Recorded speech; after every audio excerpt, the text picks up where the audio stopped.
नमः गुरुभ्यो गुरुपादुकाभ्यो नमः परेभ्यः परपादुकाभ्याम् आचार्य सिद्धेश्वर पादुकाभ्यो नमोस्तु सीतापतिपादुकाभ्याम् श्री सीतानाथ समारंभां श्री रामानंदार्य मध्यमाम् अस्मदाचार्य पर्यन्तां वंदे गुरु परंपराम्।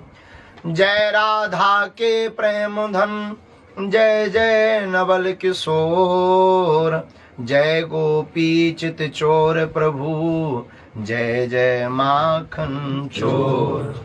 भक्ति भक्त भगवंत गुरु चतुर नाम बपु एक, तिनके पद बंदन किए नासत विघ्न अनेक। श्री सीताराम भगवान की जय, श्री बरसाने बारी की जय, बांके बिहारी लाल की जय, पूज्य श्री बाबा महाराज की जय, पूज्य श्री ध्रुवदास जी महाराज की जय, यहाँ बैठे श्री राधा रानी के बगलन की जय, बागेश्वर धाम की जय, श्री प्रिया कांतजू सरकार की जय, प्रिया कांतजू वाले पूज्य महाराज जी की जय, अपने अपने मताई बाप की जय। नमः पार्वती पते बजरंगबली की जय। अब दो दो सूर्य के बगल में जो दिया फंस गो, अब क्या कह दें। पूज्य बाबा महाराज विराजमान है और जहाँ बाबा महाराज विराजमान है उनके सन्मुख जो आप सब हमें तो ऐसे लगने लगता है कई बार श्री राधा रानी जी की बिछड़ी सखी ही पूज्य बाबा उनका परिकर आप सब आपके सामने। अब हम का कथा कह दें।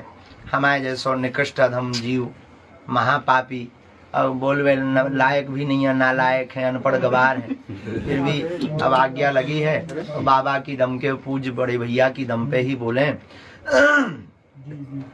बाबा महाराज को देखकर हमें ऐसे ही लगे इनका नाम है बरसाने बारी, और सच में ये बरसाने ही बारी है, क्योंकि हमारे जैसे अधमन पे जब बाबा कृपा बरसा रहे इसलिए आपकी आराध्या का नाम बरसाने बारी। और बाबा को देखकर हमने एक बात और मानी, भगवान खोजने से नहीं मिलते, ठकुरानी खोजने से नहीं मिलती, उनमें खो जाने से। खोजने वाले तो पता ही पूछते रहते हैं, पर खो जाने वाले का पता वह पूछते हैं। रामचरितमानस का एक प्रसंग है, बड़ा अद्भुत है, जो श्री प्रिया जी से बाद में अगर जोड़ा जाए तो अतिशयोक्ति नहीं। रावण ने जटायु जी के पंखों को काट दिया और जटायु जी जमीन पर गिर गए। तो कान भरने वाले लोग भी बड़े विचित्र होते हैं। कई लोग ऐसे होते हैं संसार में जिन्हें धर्म के लिए भी धकेलना पड़ता है कि भाई जाओ, तब वो धर्म की बात करने के लिए आगे आते हैं। लेकिन धन्य है जटायु जी, इन्हें किसी के द्वारा कहना नहीं पड़ा। कितने देवता नहीं थे, कितने बड़े बड़े अमलात्मा बिमलात्मा महात्मा नहीं थे जिन्होंने देखा कि जानकी जी का हरण रावण जैसा आतताई कर रहा है, लेकिन कोई आगे आकर के सामने नहीं लड़ा। पर धन्य है हमारा भारत देश, यहाँ के पक्षियों में भी इतनी वीरता होती है कि रावण जैसे विदेशी आतताई का सामना करने की सामर्थ्यता रखते हैं। जब जटायु जी सामने पहुंचे, रावण ने प्रहार किया, वैसे जटायु जी ने प्रहार किया। एक क्षण के लिए मूर्छा आई और जीत तो वहीं जटायु जी की हो गई। लेकिन गिरे जब पंख कट करके तो लोगों ने कान में कहा कि देखा तुमने, कोई नहीं बोला, तुम भर बोले तो तुम्हारा क्या हाल हो गया। पंख कट गए, अब उड़ नहीं पाओगे। बड़े दिन भर सीताराम सीताराम सीताराम करते रहते थे, अब नहीं पहुंच पाओगे अयोध्या। न रघुनाथ जी मिलेंगे न तुम्हें उनके दर्शन होंगे। बेफिजूली में लड़ गए, सोई मर गए तुम। इससे अच्छे पहले ठीक थे, पंख थे तो कम से कम अयोध्या जा पाते, दर्शन कर पाते। जटायु जी ने आंखों में आंसू भर के बड़ी अच्छी बात की। बोले कहा, बोले सुनो भैया, भगवान की बड़ी अनुकंपा, हमारे पंख ठीक कट गए। किसी ने पूछा क्यों? बोले पंख होते तो हमें उड़कर रघुनाथ जी के दर्शन करने जाना पड़ता, लेकिन अब पंख नहीं है तो रघुनाथ जी को हमारे पास आना पड़ता।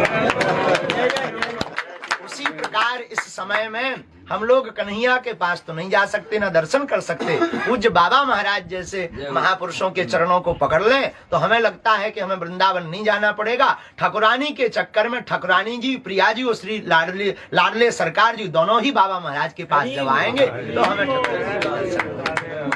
ऐसे पूज्य श्री बाबा महाराज इस ब्रज की निधि है। हमारा ऐसा मानना है वृंदावन की आंख है बाबा, इस ब्रज के नेत्र हैं बाबा। ब्रज का जो रस लेना है, दर्शन करके वो आह्लादता, वो भाव, वो सहजता, वो दिव्यता, इतनी उच्च कोटि पर पहुंचने के बाद भी इतना भजन। और नहीं तो हमारे जैसी निकम्मा नालायक मान बड़ाई, जब से आई लगन राम से छूटी, स्वामी स्वामी स्नन लागे सो किस्मत हमारी फूटी। ये हाल हो गया। पर धन्य है बाबा महाराज और आपकी करुणा धन्य है। अब हम अपनी टूटी फूटी वाणी से यही कहेंगे कि लातन की लतरौंदा बनाए रही हो। बुंदेलखंडी में महाराज एक लातन को लतरौंदा कहो जा। लातन को लतरौंदा अगर आपकी भाषा में कहें तो चरणन को चाकर, बुंदेली भाषा में उसे लातों का लतरौंदा कहते हैं। और आपके कहें कि चरणों का चाकर बनाए रही हो। और हमने तो जो आप ही से सुनो, महापुरुषन से भगवान ने गज को उबारा, ग्राह की कथा जो भागवत में है। पत्रकारों ने माइक लगाया भगवान के सामने कि आप बड़े विचित्र हो। भगवान बोले क्यों? बोले आपको बुलाया किसने? बोले गज ने। बोले स्तुति किसने की? बोले गज ने की। बोले आप बचाने किसको गए थे? बोले गज को। बोले पर आप बहुत विचित्र हो। भगवान बोले क्यों? पत्रकार बोले महाराज पत्रकार रहा होगा बरसाने का। तो पत्रकार हाथ जोड़ के बोला आपको बुलाया गज ने, पुकारा गज ने, स्तुति गज ने की, पर उद्धार आप उस मगरमच्छ का कर रहे हैं। आते ही सबसे पहले उद्धार किसका किया? भगवान बोले किया तो मगरमच्छ का है। तो बोले फिर अद्भुत बात है, बुलाए कोई उद्धार किसी और का करो। लेकिन भगवान भी कम कहा। ये भी श्री ठाकुर जी भी बड़े अद्भुत मुस्कुरा कर बोले सुनो, बोले जिसने हमें पुकारा है, जो हमारा है उसका तो उद्धार होना ही है, लेकिन जो हमारे भक्तों के चरणों को पकड़ लेता है उसका हम पहले उद्धार करें। इसी के साथ और क्या कहेंगे, अब हमारा तो हो ही जाएगा, जब आपका होगा तो हम भी आपके पकड़ेंगे। श्री बरसाने वाली की जय, पूज्य बाबा महाराज की जय, पूज्य प्रिया कांति सरकार की, यहाँ के सभी रसकों की, बरसाने बारी की, बस जाई टूटी फूटी बात। बागेश्वर धाम सर